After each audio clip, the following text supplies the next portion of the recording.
Listen, I'm so excited because I was actually able to catch up with Dr. John Lipman. He's the medical director and founder at Atlanta Fibroid Center. And when I tell you, this guy is the nation's leading expert on fibroids. It's Fibroid Awareness Week. Actually, it's Fibroid Awareness Month, the whole month of July. So I wanted to make sure I could catch up with him and let him kind of dissect really the nature and the science and the why behind fibroids. And I'm telling you, you don't want to hear this from anybody other than him. He has a whole wall full of certifications and accolades and degrees, and he's helped everybody from Cynthia Bailey to, you know, the woman you love next door tackle this problem with fibroids. So let's go into the OR really with Dr. John Lipman.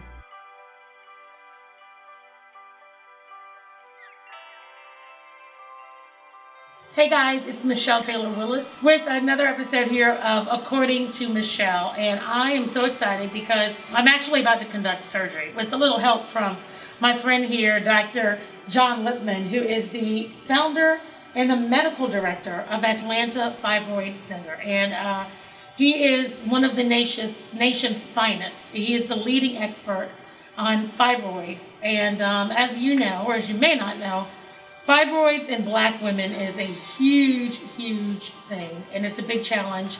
And unfortunately, a lot of women end up getting surgery and hysterectomies unnecessarily. But Dr. Lipman has really been a champion for women, Black women especially, but all women really, to make sure that they don't lose their you. And those are his words, not mine. How did I do with that? No, that was great. That's our tagline. Don't lose your you, because you being uterus. Because when you lose your you through a hysterectomy unnecessarily for benign fibroids, you often lose your YOU. What makes you you, sometimes, usually, is your uterus, your you. It's right. The essence of your womanness. And the bottom line is you don't need to lose your uterus, have a hysterectomy, when you're suffering with benign fibroids. If you're dealing with cancer, totally different matter. But the most common reason why women lose their uterus is for benign fibroids. And we got to put a stop to that because it's totally unnecessary. You can get the relief of symptoms. You can avoid the risks and long recovery of an operation with a very simple outpatient procedure we do right here. So it's not anything surgical. It's an outpatient procedure where patients literally go home the same day with just a Band-Aid. And it's a thing that's really underappreciated by a lot of doctors. You'd be surprised, even female physicians. They'll tell patients, well, you're done having your kids, just have it out. Just get a hysterectomy. You don't need your uterus anymore, as if the only function of your uterus is to be able to produce children, right? Yeah. And there are so many other functions of the uterus that are just ignored. It's important, as we mentioned, psychologically. We see these advertisements for Depends. And if you look at the Depends commercials these days, you'll see they're young women, and usually young women of color. And they'll be like 35, attractive Black female wearing a diaper and like scooching on some skinny jeans, and there'll be something cute like, they'll never know what you're wearing, or right. That you're wearing a diaper. Whoa, wait a minute.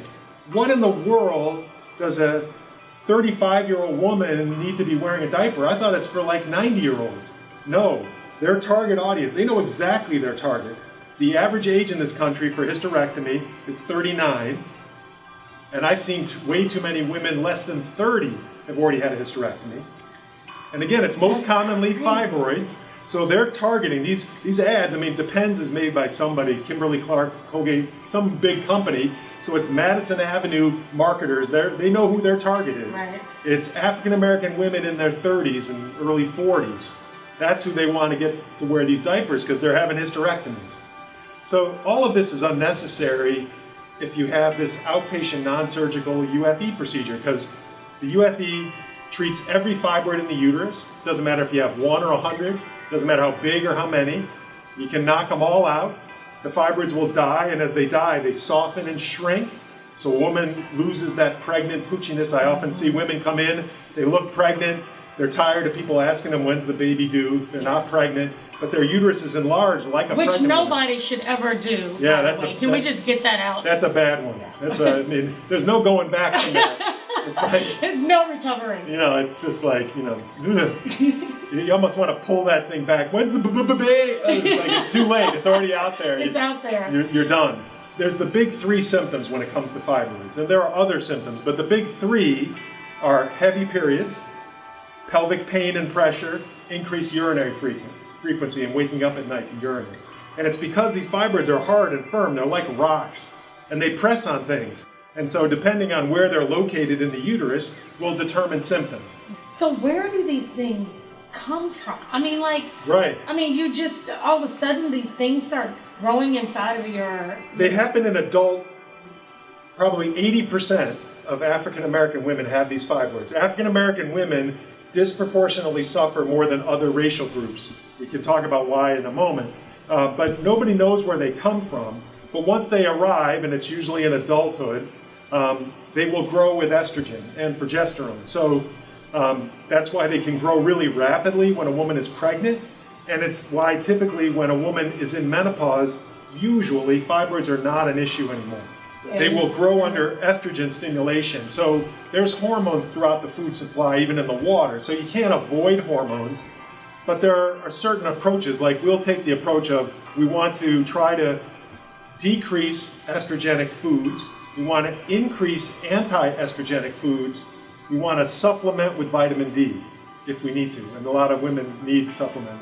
So we know they grow with estrogen, so the big estrogenic foods we want to try to limit or avoid. Red meat, chicken, non-organic free-range chicken, and dairy.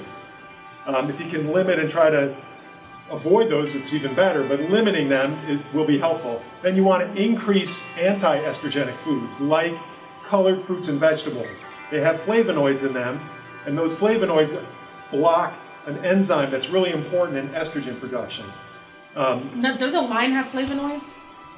Red wine, so we should dark drink chocolate. Tons of red wine and chocolate. Yep. Oh yeah. If you don't want to do colored fruits and vegetables, well, I don't know. I'll get that in. I don't have any fibroids. I drink tons of red wine and chocolate all day, so I'm good. Okay, well, that's good. Hereditary, it runs in families more commonly in African American women. So a risk factor is if your mom or sisters have fibroids, you're likely to have fibroids.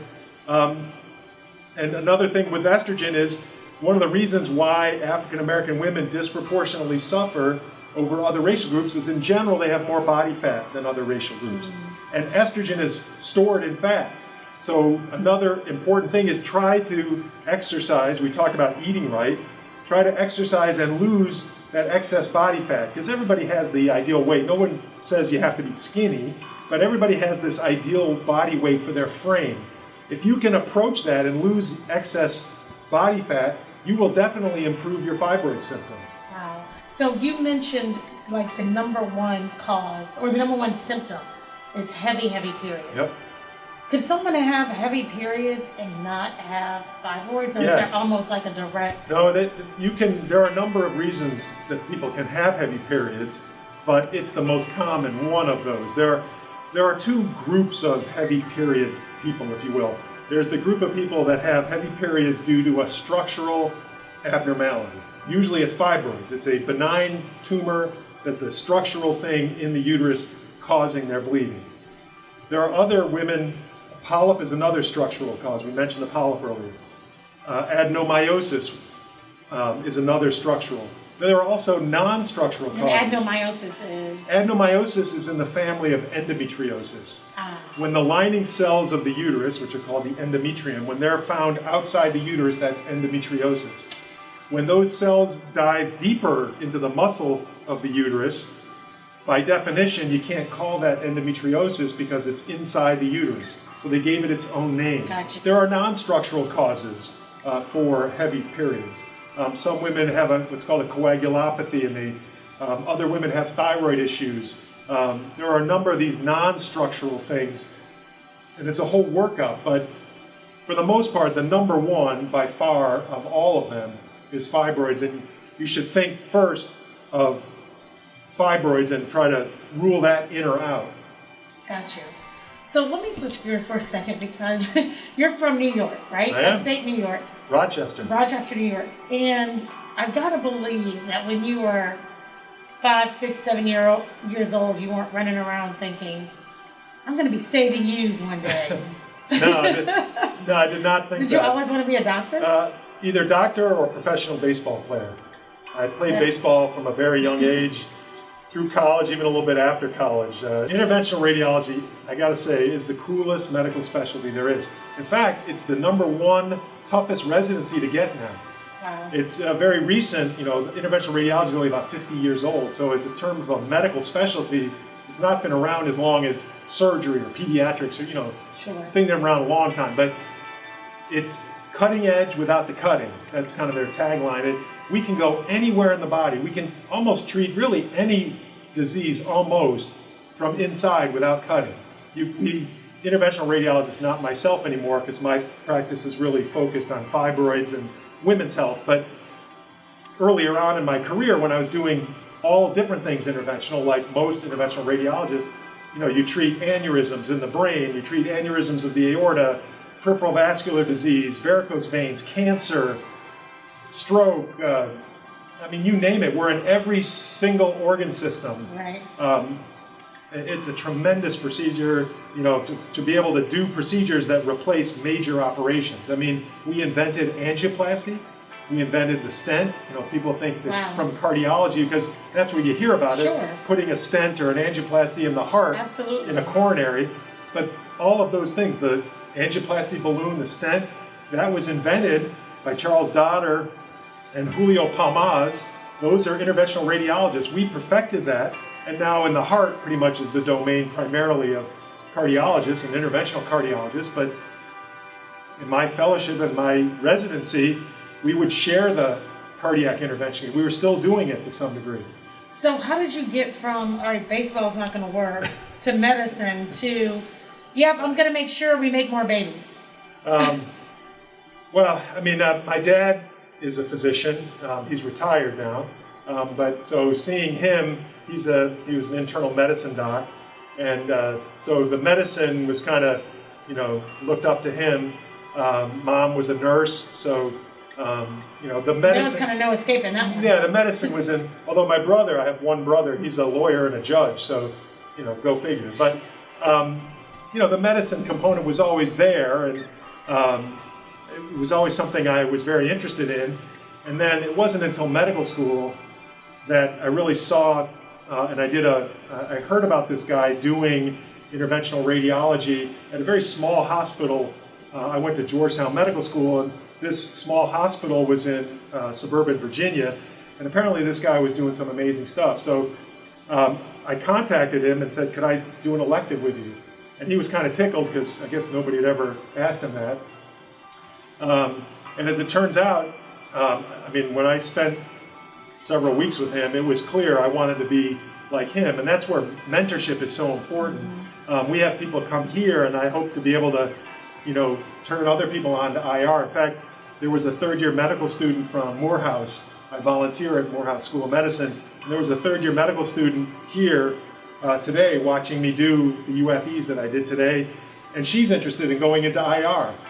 So that's really cool, and she's about to do her OBGYN rotation, so that should be interesting. She's seen, 4 UFEs, and we'll see how it is. She'll be on the other side. She'll be on the other side. Where's she going to land? Yeah, so that's kind of interesting. But so I heard about this guy doing some amazing stuff, and he really was amazing. And as it turned out now, in retrospect, this was back in the mid-'80s, he is now an icon in interventional radiology. His name is Barry Katzen.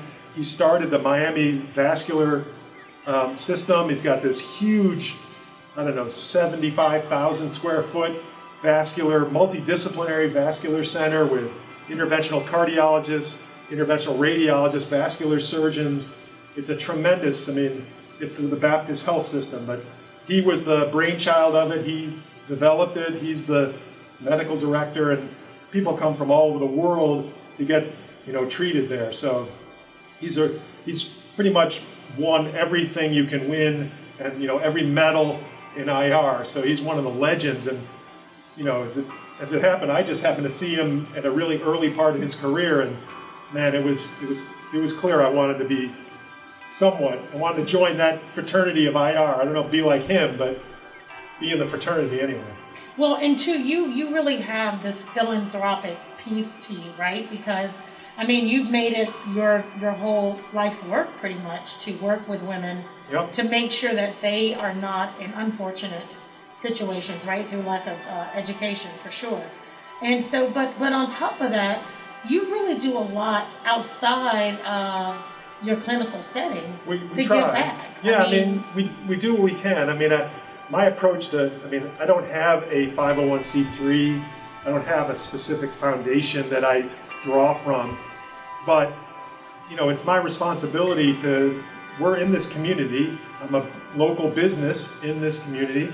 I feel there was a certain responsibility to the community, not only immediately around here, but also, you know, Atlanta in general. I feel I speak a lot in the community. Patients will come from all different parts of Atlanta to see me and to get treated by me. I feel I have a certain responsibility to them and their community as well. My practice is very dominant, probably at least 90% of the patients that see me are African American, and I feel a certain responsibility there. And you don't just feel the responsibility, but you lead the charge not just in saving lives, right? But also in making sure legacy is preserved. You don't just walk the walk or talk the talk. You actually execute. And I want to talk about really quickly this post I saw on LinkedIn about how you lived in the same neighborhood as Frederick Douglass, right? I did. And tell that. Quite a few years after him. I'm not quite. What? You're not that old? Not quite that. I may look it, but no, but yeah, I'm literally a stone's throw. You know, where he lived and where he spent most of his life in my neighborhood, which was really cool. Learning about him in school, and there's a statue of him literally a stone's throw from my house where I grew up, and my parents still have that house. So yeah, I do feel a kind of a philanthropic need. My approach to philanthropy, as I say, I don't have this 501c3. I don't have any organization. It's just kind of me and my wife. I kind of take the approach of, you know, I think Arthur Ashe actually was the person that coined this phrase, but it was like, you know, see where you are, use what you have, do what you can. Right. I mean, really simple stuff. And so, you know, we go out and we provide sanitary napkins for this woman that, I mean, she's an amazing woman. She provides and puts together herself these kits that are just simple necessities, you know, toothbrush, toothpaste, soap, you know, simple stuff for the homeless, for the poor, for the economically challenged. You know, so we provide the sanitary napkins for that pack, you know, that little thing she puts together. You know, we just try to do what we can do. But that's the thing, Dr. Lipman, is that you execute. And a lot of people talk, and we're having all these discussions, which is great. But when you see a need, you actually execute. You feel it. I mean, and you're not going to say it, so I'll say it. I mean, to finish the story about Frederick Douglass, the statue that was there was torn down, right? Vandals came and completely tore it down. Yep. You saw what needed to happen. And you didn't say, oh my gosh, this is awful, we got to do better. You said, what do we need to do to get it back up? And the statue is going back up. It's going back up there. You know. I mean, that's awesome. Well, yeah, I mean, it is. We couldn't let that stand. I mean, just couldn't. And if there was a way for me to do it, I was going to do it. And fortunately, I did, and I could. We're out there talking to anybody to listen, and we appreciate you allowing us your platform to get that word out so that women will know all their options, and whatever they decide is obviously fine, but they need to know all their options, not just one option. Absolutely, absolutely. Well, thanks again so much. And guys, listen, if you don't want to lose your you, then you need to call Dr. Lipman, right? But on top of that, just think about the ways that you can really do something. I hope that you will join us again next Wednesday at 5 p.m. In the meantime, take care.